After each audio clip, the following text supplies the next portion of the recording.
West sa may Benguet, sa may Tuba, Benguet. So Benguet province is situated in a southern part of the Cordillera region. So hindi Baguio proper si Montelo, sa may Benguet po siya, sa may Tuba, Benguet. Okay? So municipality of Tuba. Tuba is the first Benguet municipality that can be accessed via Marcos Highway. So kung lalo na yung mga ano po talaga sa Baguio, so along Marcos Highway po. So along Marcos Highway, then meron lang po tayong kakaliwaan dito sa banda. So hindi naman siya ganun kalayo yung location ni Montelo Crest from the highway. Alam ko, parang pupuntahan yung ata or dadaanan yung ata yung location. Tama po ba? Or yung iba ata alam na. Okay? So si Montelo Crest po ay under ng leisure residences. Okay? Or condotel. Okay? So DMCI Homes Leisure Residences, so resort residential development, ideal for investors located in tourist destination. So kay DMCI Homes, second project po ito na under ng condotel or ng residential leisure. Ang first project po na under ng leisure is yung Solmera Coast sa may Batangas. So then nag-launch po tayo, ito yun sa Montelo Crest, under din po siya ng leisure residences or in short, minamarket po natin siya as condotel. Okay? So nakita natin, no, located in tourist destination like Batangas, si Solmera ay located sa Batangas, and second naman po, si Montelo ay located naman sa may Tuba, Benguet. The first project po is yung Solmera Coast, sold more than 1,300 units in 9 months. So ganun kabilis yung market natin kay Solmera. Okay? So Montelo Crest yung name ng project natin here. And ito po yung logo niya. Ito nakita nyo na parang may mountain portion, di ba? Na pa-letter M. So Montelo or Moncello coin term derived from Montel, an Italian word which means mountain. Kaya yung logo natin, di ba? M siya, pero pag una mong tingin, mountain siya. Okay? And partially Spanish word meaning altar in the sky.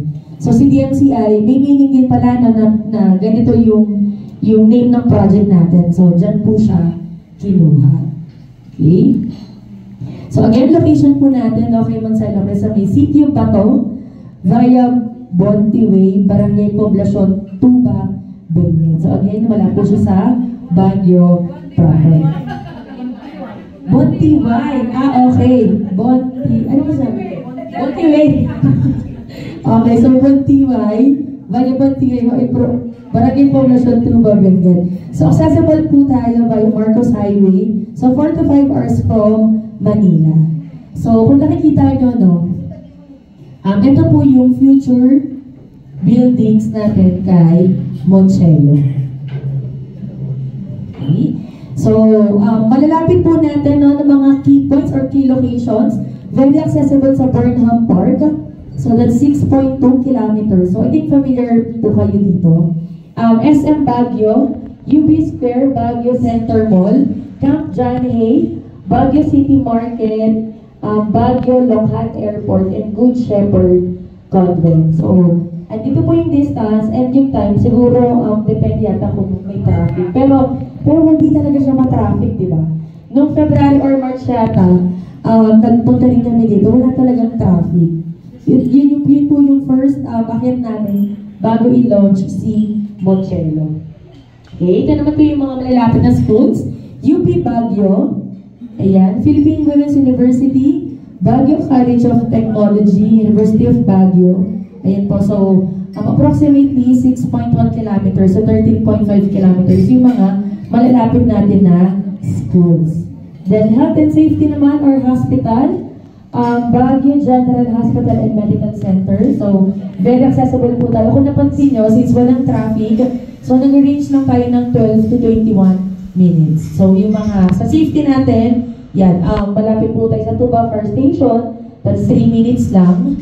Then, Tuba Central Police Station, that's 4 minutes. So, yan po yung mga nearest hospital and police and fire stations natin along the area ni Monticello.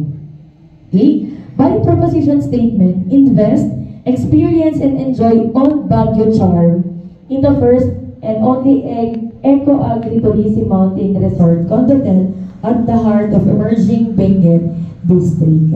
Okay, so mamaya makikita natin ano ba yung proseso kapag condotel mo. Okay? So why choose Monticello Crest?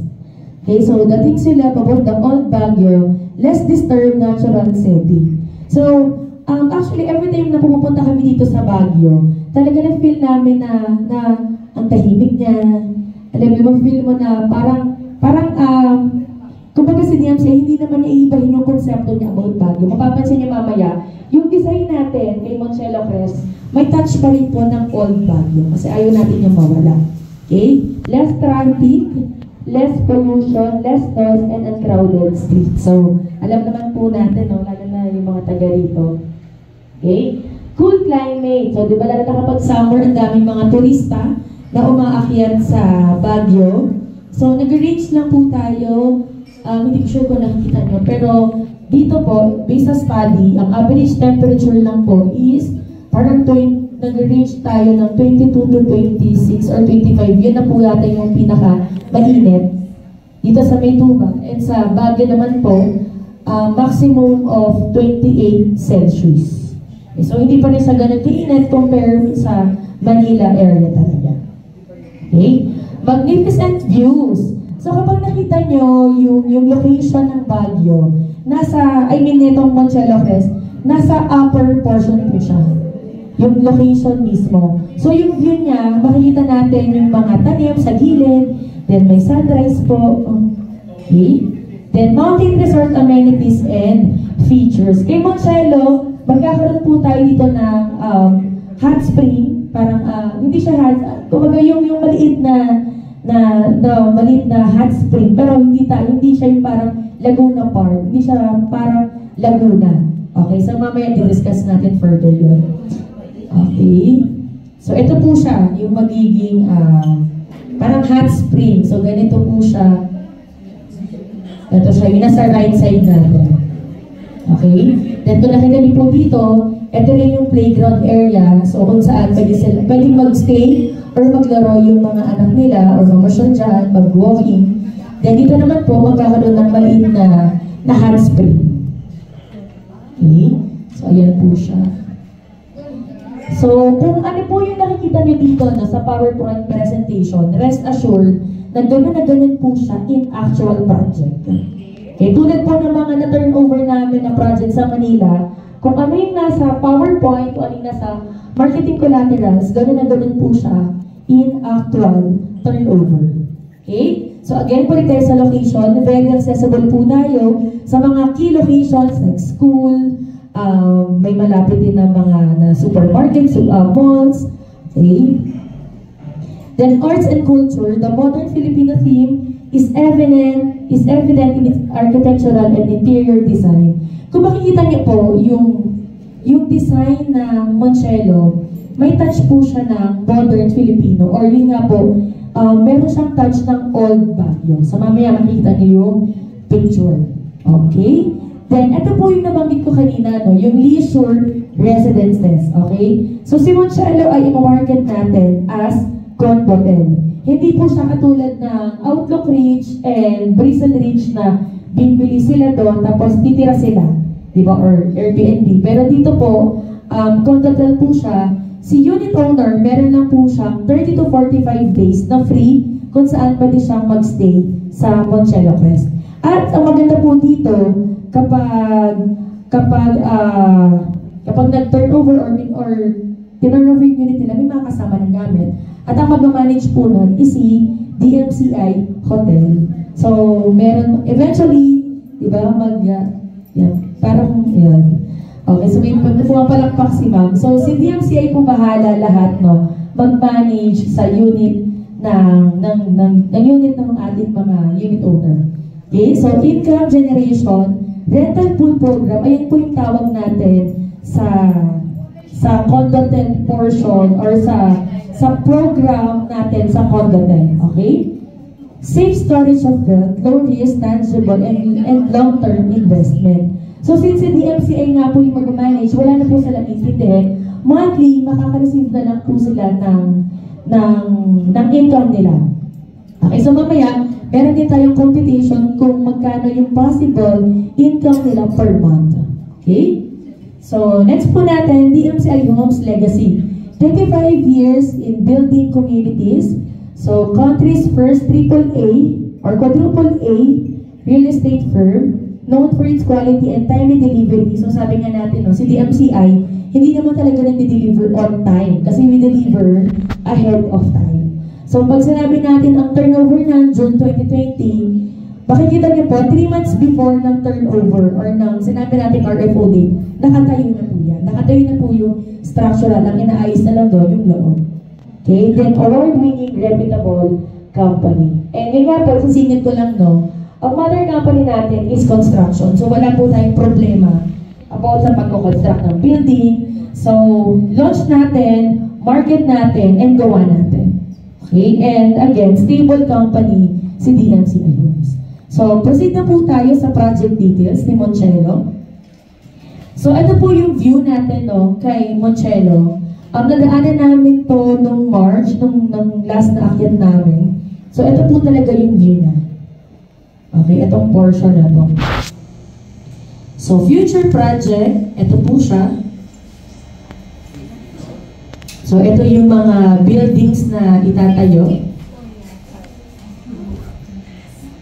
Okay. So, meron po tayo, for Moncello, we have 4 hectares.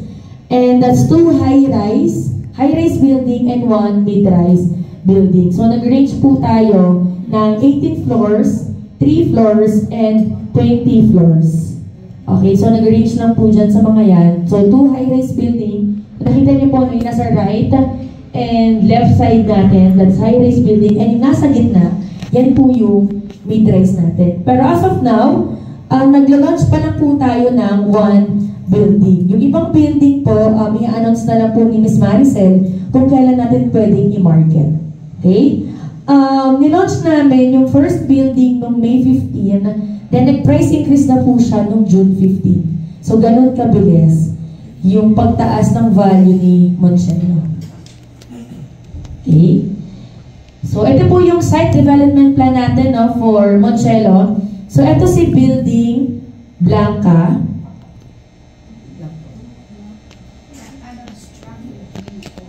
Yes, ma'am. Opo. So, walang ibang konto dyan or walang ibang magtatayo dyan. Pero again ha, kinumpleto natin yung permits dito. Yung mga permits and licenses bago tayo makapagtayo.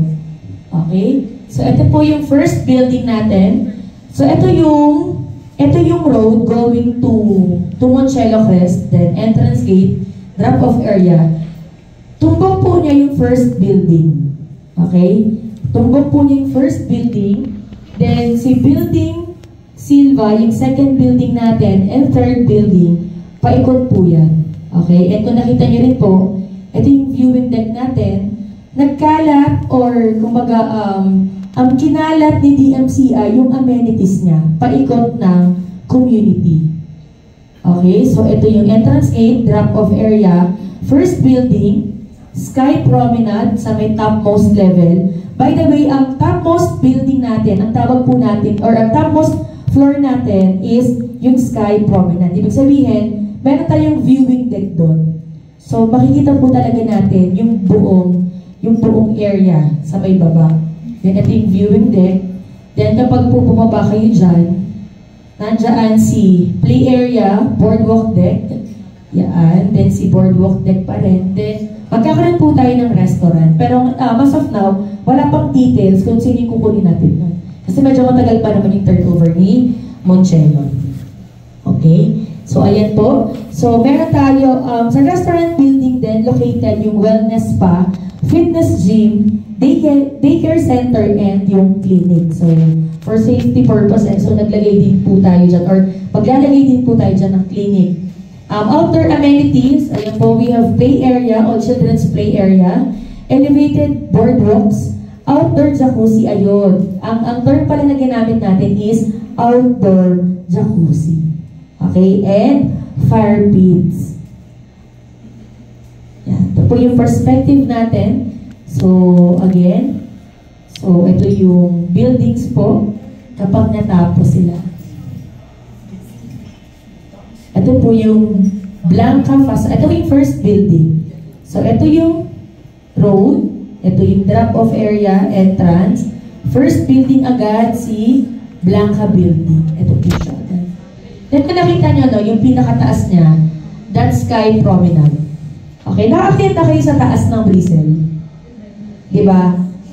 So, siguro bago po kayo umawi, daan po kayo para makita nyo rin ano ba yung itsura ng Sky Promenade. So, yun po yung garden. May isang topmost level ng building natin. May garden po doon. So, buong, that's 360 degree. Lahat po ng skyline, makikita natin or makikita nyo po. Okay? So, yan po yung Blanca facade. Ayan. So, totoo yan. Magkaka-garden po dito. Okay? So, kung napansin nyo, no, merong openings. Balikan natin to. So, merong openings. So, merong open dito. At may garden, then ganun din po dito. Ang tawag po natin dyan is Lumivent Design Technology. So si DMCI, nag-sacrifice po tayo ng 3 to 6 units para magkaroon ng Lumivent Design Technology. Para nga naman kahit nasa penthouse level, yung unit ng kliyente nyo, meron pa rin ventilation. Diba? So, again, open po siya. Ayan, in every 5 floors. Ayan, parang ano sila, parang mid-rise building na pinagpatong-patong. Kasi nga po, may garden tayo in every 5 floors. So, ayan po yung sky patio natin. Pwede pong tumambay dyan. Ito yung sky promenade or yung tinatawag natin na roof deck. So, that's 360 degree. Lahat po ng skyline, lahat ng view, makikita po ng kliyente natin dyan. Maganda. Okay. Makakabenta? Yes. Opo. Alam po namin yung mga pangalan nyo, ha? Sige lang po namin. How many floors? That's 18 floors, ma'am. Per building? Meron 20, 18, and 3. So, si Blanca po is 18. Paano yung building code? Ano po Only building? up to 8 floors here in Baguio. Baka, ma'am, yung height clearance natin, kumbaga baka may portion po or area, nasa area na yon or sa portion na yon is okay hanggang 18 floors, okay hanggang 3rd floor, and okay hanggang 20 floors. So baka kumbaga hindi naman tayo maglo-launch ng project na walang height clearance or air clearance. So tayo, sa portion siguro or sa area ni Blanca Building, okay magtayo ng 18 or 20 floors, sa area ng 3rd building hanggang 3rd floor lang. Sa area ng 2nd building, 20 floors. So, yun po. So, okay naman po yung height clearance and air clearance natin dito. Kasi it's Tuba, it's different in Baguio. Opo. Yun ma'am, baka yun nga po, sa area nito ni Blanca, kumbaga in-approve ng LGU na okay kayong magtayo hanggang 18 lang. Pero dito lang sa portion na to. Then sa kabilang side, hanggang 3-story lang. Then sa kabilang side, 20-story, okay kayo magtayo. That is based on the seismographic results? Hindi ko lang sure ma'am kung saan nila or kumbaga kung ilang floors talaga in-apply, pero ito po kasi yung approved ng LGU ni Tuba. Itong floors na to. Kumbaga si DMCI syempre, iniingatan din natin yung pangalan natin, no? So, sumusunod din tayo sa building code, sumusunod po tayo kung ilang floors yung approved ng LGU. So, dito kay Building Blanca po, that's 18-story. So, sumunod po tayo doon. Pero babalikan namin kayo, ma'am, doon sa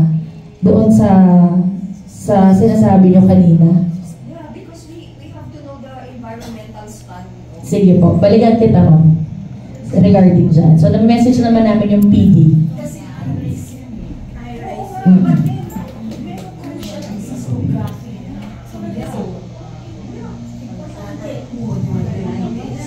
sige po, balikan po namin kayo dyan. Pero si DMCI Home, so rest assured po na number 1, sumusunod po tayo sa building code. And number 2, yung permits and licenses like sa area natin, yung air clearance, yung height clearance, for sure, sumusunod po tayo doon. Okay, kung ano po yung required ng LGU, so, yun, sumusunod po tayo dyan. Okay, so, balik po tayo dito, no, sa project details. So, ito po yung outdoor jacuzzi. Okay, ito naman yung future fire pit. Yung play area. So, ayan. Again, kung ano po yung nasa picture, ganun na ganun po siya in actual. Okay, magkakaroon din po tayo ng indoor multi-purpose court. Ayan, sa mga gusto magpapawis. Okay, then water garden. So, paikot po yan or sa loob po yan ng community or ng building natin. Then, elevated walkway sa mga gustong mag-walking. Yan. Then, meron din po tayong sky patio. Yan po yung openings in every 5 floors. That's sky patio. Then, in the future po, magkakaroon din po tayo ng restaurant building. Again, doon sa restaurant building, hindi pa po natin alam kung sino yung kukunin natin. Okay, pero ganyan po magiging design niya. So, ito po yung restaurant deck. So, may makikita rin tayong view dyan. Then, ang theme po natin is modern Filipino architectural theme. So, again, may touch pa rin po yan ng old Baguio charm. Tulad po ng kanina na pinakita ko. Okay? Then, sa DMCI po, kumuha po tayo ng third party para tumulong mag-design sa Monchelo Crest. So, ito po yung name ng company na to is, kumuha po tayo or ginawa po natin yung IDAS. Okay? An international architecture firm that provides services in architecture, interior design, urban design, master planning, and graphic design. So, ito po ang magiging design ng lobby natin. That's high ceiling. Yan na rin po yung PEG na design. Modern Filipino architectural theme. Then, ito naman si lounge area, yung design mismo. Okay, so ito po yung Blanca open Filipino architectural theme. Then, ito po yung kabilang side. So, ito na po yung PEG, ito na po yung sinend kay DMCI, at ito na po yung approved ng management. Okay? So, pag-usapan na po natin, yung condotel part ng Monchelo. So, meron po tayong tinatawag na individual rental pool program. So, ang tawag po natin sa condotel or sa program under condotel is individual rental pool program or IRP. Okay? Kapag tinorm over natin sa kliyente natin ng unit, number 1, fully furnished na po yung unit. Okay? And number 2, ownership of units will remain with the buyer. Again, yung ownership ng mismong unit nila, sa kanila pa rin yun. Ang magmamanage lang po is DMCI Hotel. Okay? Ito po yan. Number 3, managed by hotel operator. Association dues shall be care of the hotel operator. So, meron yung tinatawag na monthly association dues sa mga condominiums. Tama po? Tama, di ba? Yun yung 66 pesos per square meter, sa Manila, 90 pesos per square meter, 120 pesos per square meter. So, dito po, since condotel po siya, ang association dues ay kumaga covered na siya ni DMCI Hotel. Wala na pong babayaran na association dues monthly si owner. Okay? Then management agreement, initial period of 10 years. So again, yung individual pool program or yung pag-manage po ng condotel sa unit ng unit natin is good for 10 years lang po. So after 10 years, nasa kanila yon kung magre-renew pa sila or hindi. Okay? So, ito po yung mangyayari. So, DMCI PDI, ito yung DMCI rules. Okay, by the way, bibigyan po namin kayo ng copy na to. Okay, so ito si DMCI PDI, ibebenta natin, then ito-turn over natin kay unit owner. Then, si unit owner,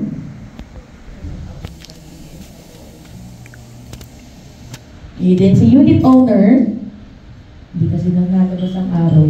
Si unit owner po, magkakaroon ng agreement or magkakaroon ng contract between unit owner and PDI hotels or DMCI hotel na sila yung magmamanage. Okay?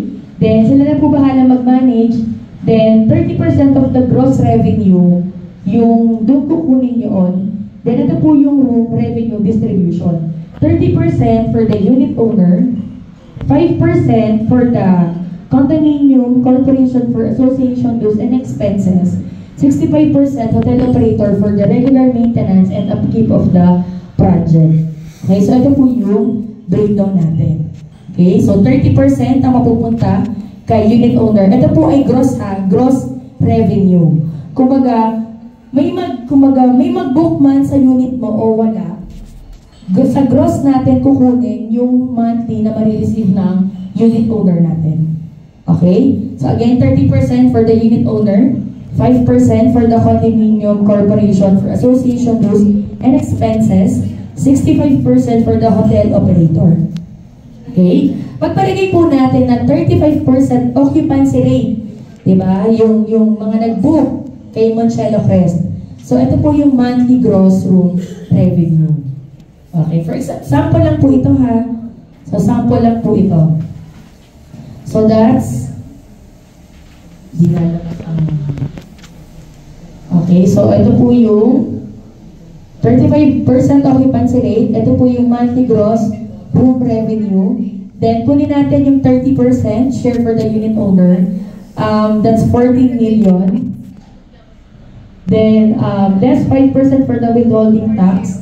Ayan po. Pero para mas mag-gets natin, ito po siya.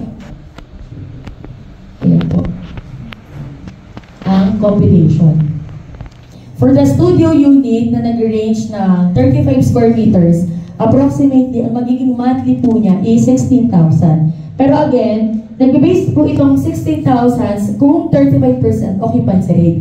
Kung 50%, 60%, mas mataas po siya. Kinuha po ito sa gross revenue, sa total, sa lahat ng nag-book kay Moncello. For one bedroom naman, that's 68 square meters, that's 31,000. Then for two bedroom naman, 91.5. Ang laki ng two bedroom natin dito. Kay Moncello, that's 91 square meters. Okay, so, syempre, the higher yung nag-book or yung nag-occupy, mas mataas din yung possible na matanggap ni unit owner. Okay, pero again, yun nga po, si DMCI Hotel po ang magmamanage nito. Okay? Then meron lang po tayong, ayan, then meron po tayong complimentary room nights in any leisure residences property upon turnover of the unit. So nag-range tayo ng 30 to 45 days free room nights. Okay, kung gusto nilang magstay ng Baguio, mag-email lang sila sa customer care na gagamitin na po nila yung complimentary room nights nila. Ayan. Exclusive program for DMCI Homes Leisure Residences buyers under individual rental pool program. So ito yung mga leisure residences natin. Ayan po. So si Laguna po ay future project. Pero sa ngayon po, ang meron pa lang tayo si Solmera and si Moncello. Okay? Si Solmera ay located sa San Juan, Batangas. Then, yun po, si Moncello sa Maytuba. Then, complimentary room nights may vary per project. Pero usually, nag-range po tayo ng 30 days to 45 days free room nights sa mga in a year po. Per year po yan. 30 to 45 days. Per year po yan ha. Pwede po. Ako, basta mag-i-email lang. Dari ako si unit owner, for example lang po. For example, kung lang kay Moncello Crest. Then, na-turnover na, then gusto ko siyang gamitin, mag-i-email lang ako kung kailan ko siya gagamitin. Yung customer service. Ano yun, ma'am? Yung customer service. Okay na po, 12th floor. Then, ito po yung studio unit natin. Nag-arrange po tayo ng 49 square meters. For one bedroom naman po, 68 square meters. So again, yung studio unit po natin may balcony po siya. Ganon din si one bedroom with balcony. And si two bedroom po, usually si two bedroom ay located sa corner unit or end unit po siya. So sa dulo ng bawat building ang 2-bedroom natin. So, that's 91.5 square meters. Okay.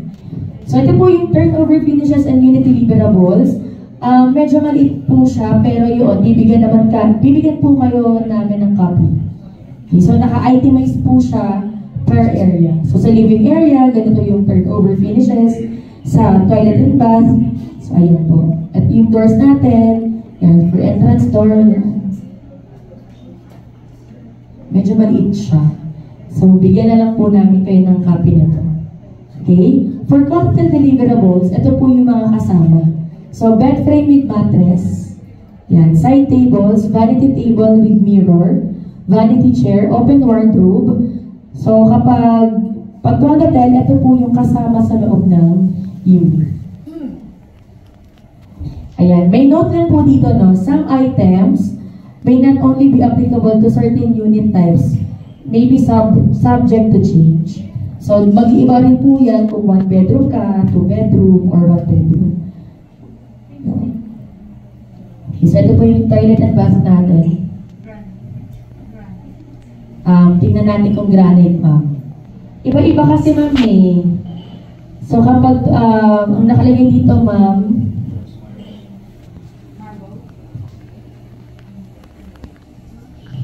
nakalagay lang, ma'am, top flush 1 piece pipe. Pero, wala siya dito talaga yung...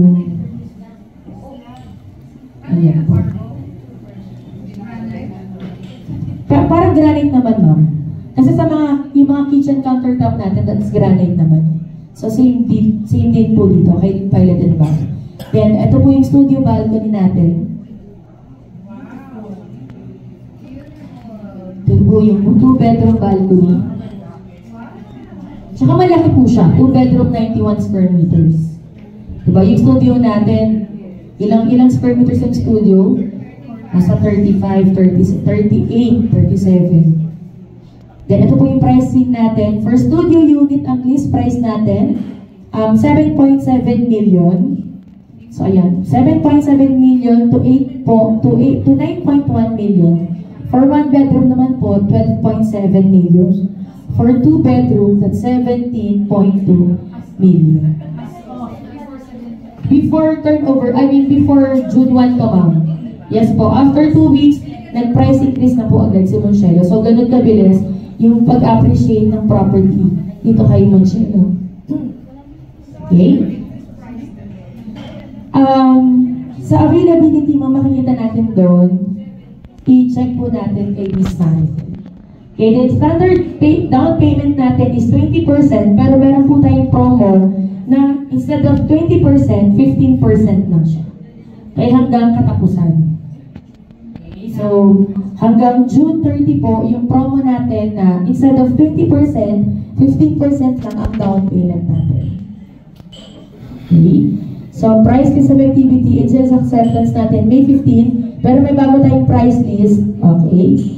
Then, end of down payment period, that's October 2028. Then, RFO date natin, and due date for bank financing sa mga kliyente natin na magbabank financing, November 2028 po.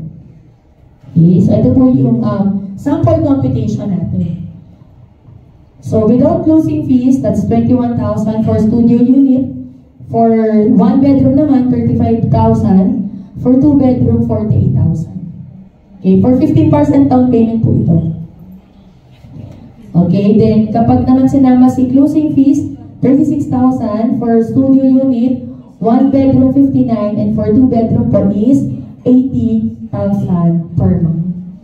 Then yung balance natin kay bank financing, 6.5 million. For studio unit, for 1 bedroom naman, 10.8, and for 2 bedroom, 14.6 million. Pero again, ang minimum lang natin is 15, pero kung gusto nilang taasan, para bumaba yung balance nila kay bangko or yung ilalook nila kay bangko, okay lang naman yun. Okay, so the more na mas mataas yung down payment nila, mas pabor po yun sa inyo. Mas mabilis yung commission. Okay? Then, why invest in Monticello Crest? Number 1, yung IRP program natin, elevated design, and yung all value chart natin kay Monticello Crest. So again, in terms of design, sobrang ganda po talaga nitong Monticello Crest kapag natayo na. Kapag natapos na yung pag nag-turnover na itong si Monticello Crest. So again, may utang kami sa inyo, no, yung